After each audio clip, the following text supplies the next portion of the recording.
मैं इंग्लिश इसलिए नहीं बोल पा रहा हूँ क्योंकि मेरे आसपास बिल्कुल माहौल ही नहीं है, कोई नहीं है बोलने वाला। मैं इंग्लिश इसलिए नहीं बोल पा रहा हूँ इंग्लिश क्योंकि मेरे पास ग्रामर नहीं है, मेरे पास अच्छी प्रोनाउंसिएशन नहीं है, मेरे पास ऐसे लोग नहीं हैं जो मुझे सिखा सकें। ऐसे बहुत सारे बहाने आप लोग बनाते होंगे, राइट? आज मैं आपको यहाँ पर कुछ ऐसे रीज़न्स बताना चाहूँगा जिनके कारण आप इंग्लिश में फ्लुएंट नहीं हो पा रहे हैं। हिंदुस्तान टाइम्स के एक सर्वे के अनुसार 97% इंजीनियरिंग के ग्रेजुएट्स भी इंग्लिश नहीं बोल पाते हैं और टाइम्स ऑफ इंडिया के एक सर्वे के अनुसार जो लोग अच्छी इंग्लिश बोल पाते हैं वो बाकी लोगों से 34% ज़्यादा अर्न करते हैं। तो दोस्तों, आज हम इस वीडियो के माध्यम से सीखेंगे कि आप इंग्लिश में फ्लुएंट क्यों नहीं हो पा रहे हैं, अपना डिज़ायर्ड गोल इंग्लिश का क्यों अचीव नहीं कर पा रहे हैं। नमस्कार दोस्तों, मेरा नाम विष्णु है। मैं एक इंग्लिश लैंग्वेज का ट्रेनर हूँ और 18 देशों के लोगों को इंडिया में अपने घर पे बैठे हुए ऑनलाइन क्लासेस के थ्रू इंग्लिश सिखा चुका हूँ और इंस्टाग्राम पर भी मेरे पास इंग्लिश विद विष्णु नाम से 1 लाख प्लस फॉलोअर्स हैं जो बहुत सारी कंट्रीज से जुड़े हुए हैं और मेरे कंटेंट से इंग्लिश सीख रहे हैं। तो दोस्तों, आपको पता है आप इंग्लिश क्यों नहीं सीख पा रहे हैं? जो आपका डिज़ायर्ड गोल है फ्लुएंसी का, आप उतना क्यों नहीं बोल पा रहे हैं? उसका सबसे पहला कारण ये है कि आपको आपका व्हाय ही नहीं पता। आपको ये नहीं पता कि इंग्लिश क्यों सीखनी है। मेरे 4 दोस्त बैठे हैं पड़ोस में, वो इंग्लिश बोलते हैं इसलिए इंग्लिश सीख लूँ, या मेरे टीचर ने आज कह दिया इंग्लिश बोल दो सीख लूँ। इनसे नहीं होगा। हर किसी का एक अलग पर्पज़ होता है। किसी को स्कूल में अच्छे मार्क्स चाहिए, किसी को कॉलेज में अच्छी परफॉर्मेंस करनी है, किसी को पढ़ना है विदेश जाके, किसी को अपने सोसाइटी में लोगों के साथ बोलना है। आपको आपका व्हाय पता होना चाहिए। अगर आपको आपका व्हाय पता होगा तो आपकी इंग्लिश सीखने की जो इच्छा है वो आपकी टॉप प्रायोरिटीज़ में आ जाएगी और टॉप प्रायोरिटीज़ का मतलब है कि इस चीज़ के बिना काम नहीं चलेगा। तो ये सबसे पहला कारण है। अपने आप से पूछो आपको किस-किस चीज़ के लिए इंग्लिश चाहिए? ये सबसे पहली चीज़ है जो आपको इंग्लिश का आपका जो गोल है उस तक पहुँचने में रोक रही है। आपको पता ही नहीं है। अगर आपको आपका व्हाय क्लियर हो जाएगा तो इंग्लिश आपकी टॉप प्रायोरिटीज़ में आ जाएगी। टॉप प्रायोरिटीज़ मतलब वो चीज़ें जिनके बिना गुज़ारा नहीं है। जैसे कि आपको पता है एक दिन खाना नहीं खाओगे क्या होगा? बॉडी ही काम करना बंद कर देगी। तो ये टॉप प्रायोरिटी पहला रीज़न। ना दूसरा रीज़न जो आपको आपकी फ्लुएंसी गोल पर नहीं पहुँचने दे रहा है। आपको इंग्लिश सीखने का शौक चढ़ता है, आप क्या करते हो? इंस्टाग्राम, फेसबुक, यूट्यूब सब टीचर्स को फॉलो कर लेते हो। अब से क्या होता है? आप सोचते हो कि भई मैं बहुत जल्दी इंग्लिश सीख जाऊँगा इससे, लेकिन ऐसा नहीं है। आप ये सोचिए, आपके घर में आपने कोई एक चीज़ है, जैसे कि आपने आपने 12th पास किया, आपको ग्रेजुएशन करना है। आप जाके पापा से पूछते हो, पापा क्या करें? पापा ने कुछ बताया, मम्मी से पूछा उसने बताया, बड़े भाई-बहन से पूछा, उन्होंने कुछ और बताया। घर में 4 लोग हो सकते हैं, 4 बातें हो सकती हैं, चारों सही भी हो सकती हैं, लेकिन फिर भी आपको कन्फ्यूज़न हो जाएगा। इसी तरह से सारे टीचर अच्छे हैं, अपने क्षेत्र में हर कोई अच्छा कर रहा है, लेकिन आपको किस चीज़ की ज़रूरत है, आपको तो पता होना चाहिए। तो अगर आप जितने ज़्यादा टीचर्स को फ़ॉलो करोगे, आप उतने ज़्यादा कन्फ्यूज़ होगे। ऐसे आपकी जो फ्लुएंसी का गोल है, आप कभी भी नहीं अचीव कर पाएँगे। तो इस चीज़ का आपको ध्यान देने की ज़रूरत है। जब आप सबको फ़ॉलो करते हैं, तो आप किसी को भी फ़ॉलो नहीं कर पाते हैं, राइट? तो कुछ लिमिटेड आपने जैसे अगर आपका व्हाय क्लियर हो जाएगा, तो आप लिमिटेड रिसोर्सेज़ पर पहुँचेंगे और आपका हाउ क्लियर हो जाएगा। आपको किसको फ़ॉलो करना है, कितना फ़ॉलो करना है। अब बात करते हैं तीसरा आपका रीज़न जो आपको अच्छी इंग्लिश नहीं सीखने दे रहा है। सीखनी क्या है आपको? इंग्लिश। लेकिन आप फ़ॉलो किसको करते हैं? हर दूसरे दिन आप इंग्लिश हिंदी वाले टीचर को फ़ॉलो कर रहे हैं, जो आपको इंग्लिश से हिंदी, हिंदी से इंग्लिश सिखा रहा है। या फिर आप मूवीज़ देख रहे हैं, वो हिंदी में देख रहे हैं। आप कोई नॉवेल्स पढ़ रहे हैं, स्टोरी पढ़ रहे हैं, वो हिंदी में पढ़ रहे हैं। तो भाई माहौल कहाँ से क्रिएट होगा? अगर आपको इंग्लिश बोलनी है, तो इंग्लिश में सोचने की ज़रूरत है।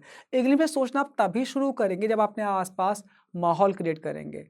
माहौल क्रिएट करने के लिए क्या करना है? आपको इंग्लिश मूवीज़ देखना शुरू करना पड़ेगा। आपको अगर इंग्लिश थोड़ी बहुत समझ में आने लगी है, तो आप कोशिश करें कुछ ऐसे टीचर्स को फ़ॉलो करें, जो आपको इंग्लिश टू इंग्लिश कंटेंट समझा रहे हैं। उससे आपको एक जो पॉइंट है टीचर ने समझाया वो तो समझ में आएगा ही, साथ-साथ में एक नया सेंटेंस भी समझ में आ जाएगा, हो सकता है कुछ नया वर्ड भी समझ में आए। इंग्लिश में आप नॉवेल्स पढ़ें, एक बहुत अच्छी चीज़ है, आप न्यूज़पेपर उठा सकते हैं। न्यूज़पेपर में बहुत से लोग कहते हैं कि चीज़ें प्रैक्टिकल नहीं होती हैं, नहीं।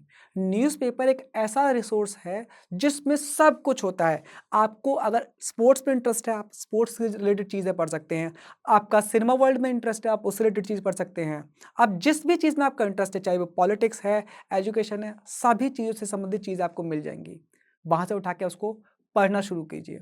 अब चौथा रीज़न, ये बहुत ही इम्पोर्टेंट चीज़ है। बहुत सारे लोग आप में से इस केकेएल सिंड्रोम से ग्रसित हैं। केकेएल, आप सोच रहे होंगे क्या चीज़ है? केकेएल मतलब क्या कहेंगे लोग? सबसे बुरा है रोग, क्या कहेंगे लोग? आप यहाँ बैठे हैं, 2 लोग हम बैठे हैं, आप सोचेंगे यार यार ये मेरा दोस्त क्या बोलेगा? मैं क्या वही कि ये तो अंग्रेज़ हो गया है, ये है, वो है। अब आप 4 लोग बैठे हैं जो इंग्लिश बोल रहे हैं, आप वहाँ सोचेंगे यार मैं बोलूँगा तो गलतियाँ होंगी, ये मिस्टेक पर भी मेरे हँसेंगे। यार एक चीज़ बताओ, क्या ही फ़र्क पड़ता है? अगर किसी आदमी को दिखाई दे रहा है कि ये पर्सन कुछ सीखने की कोशिश कर रहा है और फिर भी आप पर हँस रहा है, तो वो आपका हितैषी थोड़ी है, आपका वेल विशर नहीं है। तो उसी चीज़ से, इसी चैलेंज को आपको ओवरकम करना है, अगर आपको आपके डिज़ायर के अकॉर्डिंग इंग्लिश सीखनी है तो। तो चौथा रीज़न यही है कि आप केकेएल से ग्रसित हैं, क्या कहेंगे लोग? इससे आगे बढ़िए। अब बात करते हैं 5वें रीज़न की, जिसके कारण आप डिज़ायर्ड फ्लुएंसी हासिल नहीं कर पा रहे हैं। आप में से बहुत सारे सोचते होंगे कि यार मैं तो तब इंग्लिश बोलूँगा बहुत अच्छी, जब मेरे को ग्रामर बहुत अच्छी आ जाएगी, बस बहुत सारी वोकैब्युलरी आ जाएगी, तभी इंग्लिश बोलूँगा, तभी मेरी इंग्लिश परफेक्ट होगी। लेकिन आपको नहीं लगता है कुछ ऐसी बात हो गई कि मैं जब सचिन तेंदुलकर बन जाऊँगा, उसके बाद क्रिकेट खेलना शुरू करूँगा? ऐसा ही है। अरे! आपको अगर सचिन तेंदुलकर बनना है, तो आपको मैदान पर जाना पड़ेगा, आपको 0 पर आउट होना पड़ेगा, 1 पर आउट होना पड़ेगा और ऐसे ही धीरे-धीरे आगे बढ़ना पड़ेगा।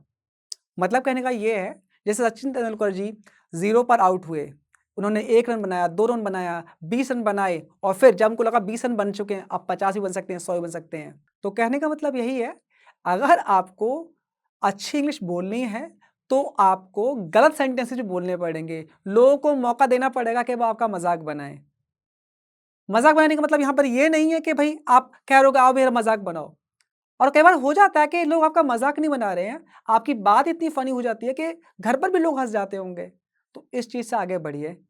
अगर आपको अच्छी इंग्लिश बोलनी है, तो आपको मैदान पर जाना पड़ेगा, लोगों के सामने बोलना पड़ेगा और जितने ज़्यादा बोलेंगे, उतनी ज़्यादा अच्छा आप इंग्लिश बोलेंगे। अब बात करते हैं 6th रीज़न की। अब क्या करते हैं, बहुत सारे लोग जो है बहुत ज़्यादा कंज़प्शन कर लेते हैं इंग्लिश के डेटा की। जैसे कि आपने यूट्यूब पे चा उठा के 4 लेसन सुन लिए, इंस्टाग्राम से 4 चीज़ें पढ़ ली, फेसबुक से पढ़ लिया। अब दिन में उनके पास केवल 2 घंटे हैं। उन 2 घंटों में उन्होंने क्या किया, अपना कम से कम 1 से डेढ़ घंटा केवल इंग्लिश में चीज़ें सुनने में, पढ़ने में ही बिता दिया। अब बात फिर क्या हुआ? और बोलना क्या है? उनको चाहिए क्या? एक फ्लुएंसी स्पीकिंग में। तो यार ऐसे थोड़ी होगा। आपको जो चीज़ सबसे ज़्यादा चाहिए आप उस चीज़ पे सबसे ज़्यादा वर्क करोगे, राइट? अगर आपको अच्छा बैट्समैन बनना है तो सबसे ज़्यादा खेलोगे ना, तभी तो होगा ना। ऐसा तो नहीं कि आप पूरे दिन बैठे-बैठे मैचेज़ देखने लगो क्रिकेटर्स के तो हो जाएगा। तो कंज़प्शन आप जो कर रहे हैं उसका एक बैलेंस बनाइए। जितना आप कंज़्यूम कर रहे हैं मेक श्योर उतना ही आप दिन में बोल रहे हैं। और एक चीज़ और, यहाँ पर आप अगर आपको ये कहेंगे कि मेरे पास माहौल नहीं है, ये नहीं है, वो नहीं है, कुछ नहीं होता। हर किसी के पास एक व्यक्ति होता है जो उसकी हर बात को बहुत तसल्ली से सुनता है। आपको बस वही एक व्यक्ति पकड़ना है और उसके साथ सभी चीज़ें जो भी आपको आती हैं, वो आपको बोलनी शुरू कर देनी है और आपको चेंजेस दिखाई देने लगेंगे। तो दोस्तों, अगर आपको डिज़ायर्ड फ्लुएंसी चाहिए, तो आपको इन्हीं सभी चीज़ों से आगे बढ़ना पड़ेगा। आपको पता होना चाहिए आपका व्हाय, क्यों इंग्लिश सीखनी है, किस-किस रीज़न से। फिर उससे आपका हाउ क्लियर हो जाएगा। आप क्या-क्या रिसोर्सेज़ फ़ॉलो कर सकते हैं और कैसे फ़ॉलो कर सकते हैं।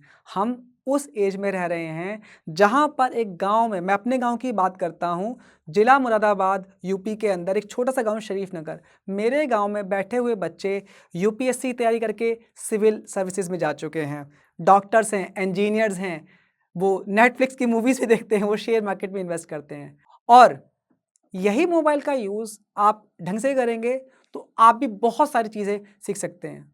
तो दोस्तों, उम्मीद करता हूँ कि आप इन सभी पॉइंट्स पर विचार करेंगे and I am sure once you have worked on all these things, आप एक दिन इस स्टेज पर भी हो सकते हैं।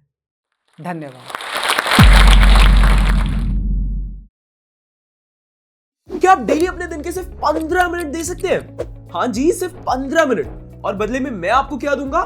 मैं आपको दूंगा वरदान, इंग्लिश में फ्लुएंटली बात करने का। जी हाँ, मैं बात कर रहा हूँ जोश टॉक्स इंग्लिश स्पीकिंग ऐप के बारे में, जहां पर रोजाना केवल 15 मिनट देकर लाखों स्टूडेंट्स अपनी इंग्लिश को इंप्रूव कर रहे हैं। सिर्फ क्लासेस और लेसन से नहीं, इस ऐप में आपको मिलेगा मौका अपने स्पीकिंग पार्टनर के साथ इंग्लिश में अनलिमिटेड प्रैक्टिस करने का, क्योंकि इंग्लिश बोलने से आती है और इंग्लिश बोलने के लिए जरूरी है एक सही माहौल का होना। आफ्टर कंप्लीटिंग दिस कोर्स आप एग्जाम्स क्रैक कर पाएंगे, इंटरव्यू क्रैक कर पाएंगे और मोस्ट इंपॉर्टेंटली अपनी लाइफ में आगे बढ़ पाएंगे। मेरे साथ इस कोर्स में जुड़े, अभी जोश टॉक्स इंग्लिश स्पीकिंग ऐप को डाउनलोड करें।